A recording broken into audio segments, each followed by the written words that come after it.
Today I'll solve one fluid mechanics numerical problem on viscosity.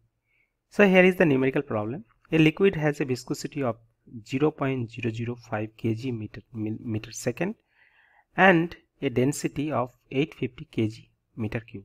Calculate the kinematic viscosity. Now here is the dynamic viscosity. Mu is nothing but 0.005 kg meter second. That is nothing but 0.005 Newton second per meter square. Density of the liquid, that is given, rho, is 850 kg per meter cube. Now we have to find out kinematic viscosity. Kinematic viscosity is the ratio of dynamic viscosity to the density.